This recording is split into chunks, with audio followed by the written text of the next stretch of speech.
Hello everyone! Welcome back to our class. Sejam bem-vindos à nossa disciplina de inglês para fins acadêmicos. Na aula de hoje nós vamos falar sobre identificação de gêneros textuais. Aqui vocês vão colocar a prática, vocês vão trazer aqui a mão na massa para perceber que você não precisa traduzir tudo para que você consiga entender. Muitas vezes, só de bater o olho, você já vai conseguir identificar o que é aquele texto, ok? Vamos lá! Qual que será? O que a gente vai fazer agora? Vocês vão ver uma sequência de textos diferentes e eu quero que vocês reflitam sobre a seguinte questão. Quais são os tipos de textos apresentados? Exatamente. Você pode... Eu nem mostrei os textos ainda e eu sei que já vai ter gente, nossa, mas eu não sei, eu não consigo traduzir, é muito pouco tempo. Calma, respira, vai dar tudo certo. Eu quero que vocês olhem o texto, pensem aí na cabeça de vocês e respondam. Que tipo de texto é esse? Como que eu vou conseguir identificar, ok? E aí nós vamos conversando. Primeiro texto. Apenas passando o olho. Que tipo de texto é esse? O que você consegue identificar aqui? Lembra das nossas palavras cognatas. Tem aqui ingredients. Temos aqui chocolate. Procedure. Temos aqui minutes. Isso aqui, basicamente, você olhou automaticamente na sua cabeça, você vai saber que é uma receita. É uma receita. Mas como que eu posso identificar que tipo de receita é essa? Da mesma forma que nós fizemos nas identificações das últimas aulas. Vamos fazer o skimming, a gente já olhou, já viu o que se trata. Agora nós vamos fazer um scanning, procurando aqui os nossos cognatos e as palavras-chave. De cara, a palavra-chave que nós temos aqui é cake, ok? Cake é uma palavra-chave. Agora vamos buscar os cognatos. Cocoa. O que nós temos aqui? Dark chocolate. Temos aqui mix. Cocoa powder. Temos aqui inside the cooker, empty the cake batter. Cake é uma palavra-chave. Se você, pelo contexto, não conseguiu identificar o que significa, esse é o momento de você buscar no dicionário, ok? Por quê? Você tá vendo aqui, ó, que tem muita coisa, ó, cake. Temos mais vezes aqui, cake, cooker, será que é a mesma coisa? Será que é um false friends? Mas olhando num modo geral, você consegue entender que é uma receita de bolo, ok? Muito similar ao português, certinho? Então, fazemos o skimming, o scanning. Vocês vão receber o slide, então é importante que você grife os cognatos, grife as keywords, justamente para que você consiga entender profundamente, ok? E esse aqui? Dear Miss Wong, thank you for your interest in your university. Então aqui, já tem um university aqui. Então aqui já tem universidade. Dear Miss Wong. Batendo o olho assim, a gente já consegue identificar que parece uma carta, certo? Porque aqui, eu tenho uma saudação, eu tenho um agradecimento. Então, sobre o quê? Qual que é esse tema? Qual que é o tema dessa carta? O que a gente pode identificar? Graduate School, Aerospace Engineering, Study at Master's Level, this letter Is your official authorization, register, graduate school, the graduate school requires students.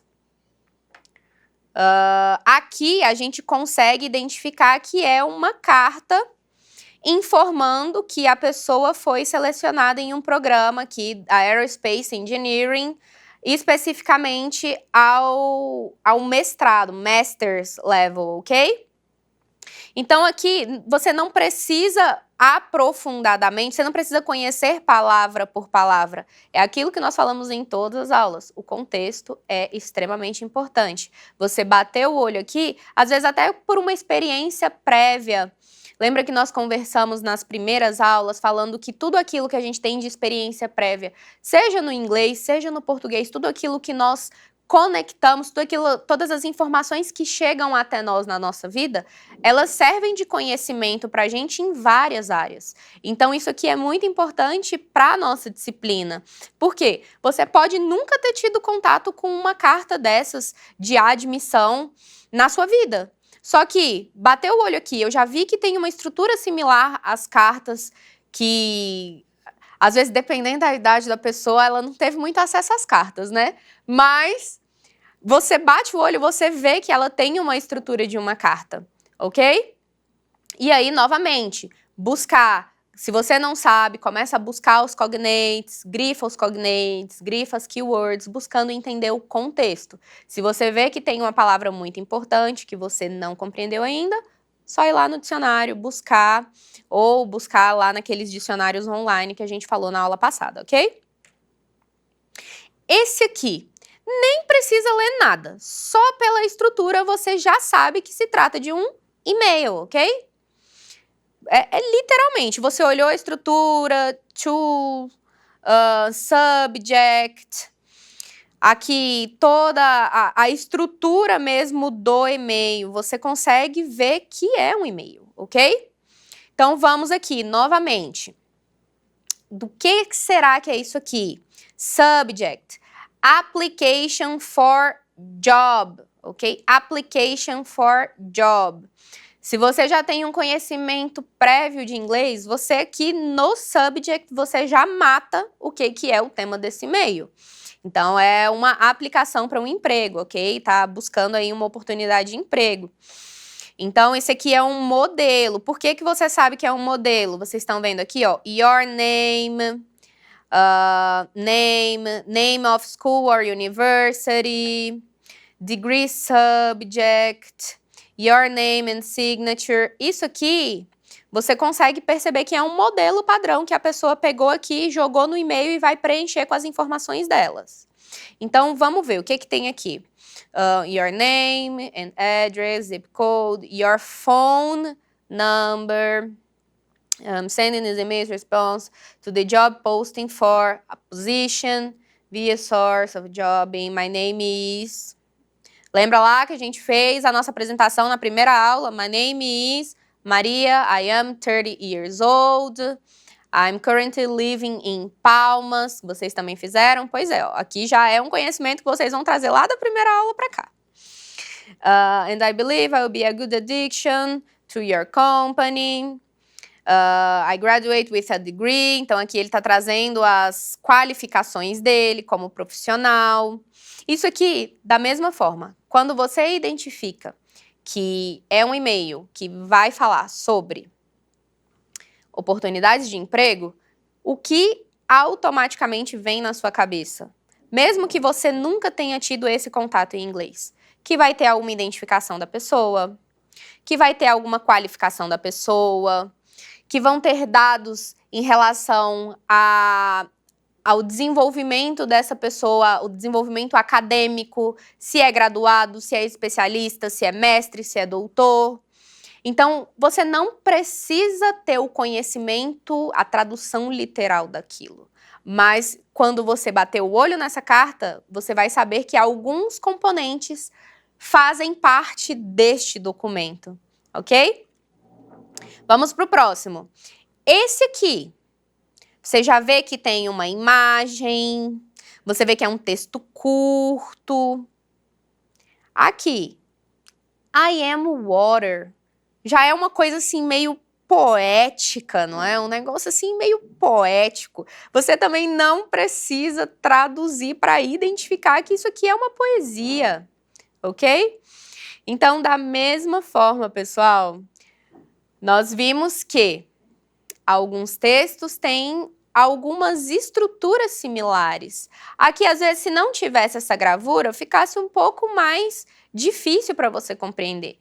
Mas a própria estrutura, I'm water, soft enough to offer life, sweet enough to draw it away. Então, você já vê aqui nessa estrutura que não é um texto acadêmico, por exemplo, que não é um e-mail, por exemplo, que não é uma carta de recomendação, que não é uma carta de intenções, que não é um artigo científico.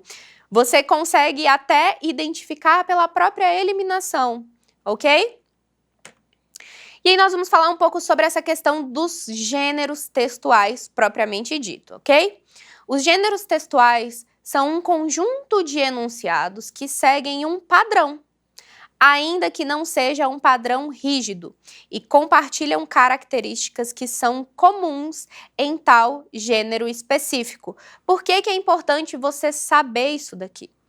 Porque quando nós falamos na nossa disciplina em inglês para fins acadêmicos, nós vamos nos deparar, sim, com artigos científicos, nós vamos nos deparar com pesquisas acadêmicas, e são textos que possuem uma estrutura similar, tanto no português quanto no inglês, ok? Então, se você já entende como que é a estrutura no português, fica um pouco mais tranquilo, fica um pouco menos difícil para você compreender no inglês, ok?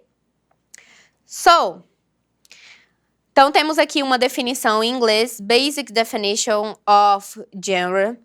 A style, especially in arts, that involves a particular set of characteristics. Esse aqui é uma definição do dicionário de Cambridge, ok?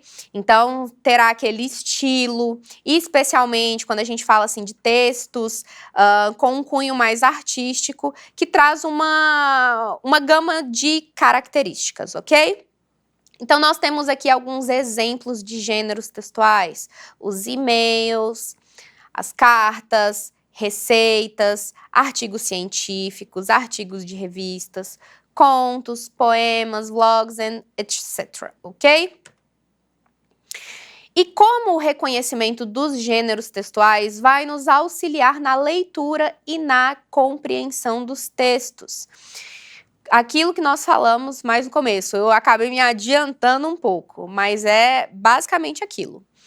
Os gêneros textuais, quando nós temos um texto do mesmo gênero, ele compartilha algumas características. Aí você pode me perguntar, teacher, mas essas características obrigatoriamente serão as mesmas? Não. Pode ter uma variação a depender do texto. Então, nem sempre todas as cartas de recomendação vão ter as mesmas informações de uma para outra, mas elas são bem similares, ok? É importante saber disso. Então, os gêneros textuais costumam ter propósitos semelhantes. A partir do reconhecimento de um gênero, já é possível ter uma ideia do seu objetivo geral e ativar o nosso conhecimento de mundo sobre aquele tipo de texto para fazermos inferências. É aquilo, você não precisa traduzir literalmente tudo para ter esse conhecimento. Às vezes, um conhecimento de mundo que você já traz na sua bagagem é o suficiente para te trazer a informação que está sendo solicitada naquele momento. Então, todas as nossas experiências de mundo nos são úteis para a nossa disciplina de inglês para fins acadêmicos e para a nossa vida de modo geral, ok? Além disso, quanto mais nós lemos artigos científicos em língua portuguesa, mais fácil se torna o processo de leitura em língua inglesa, pois já estamos habituados, já estamos familiarizados com o formato do gênero e com as complexidades da linguagem técnica. É aquilo, pessoal. Se eu falar para você pegar um artigo científico em inglês, para você começar a ler, e você nunca teve contato com um artigo científico em português, vai ser muito difícil que logo de cara você olhe e consiga identificar quais são os elementos que já tem, que você consegue extrair a informação. Fica muito difícil. Agora, se você começa a ter essa habitualidade no português de buscar pesquisas científicas de um determinado tema que você tem curiosidade. Então, por exemplo, se eu começar a ler artigos científicos sobre clonagem, por exemplo.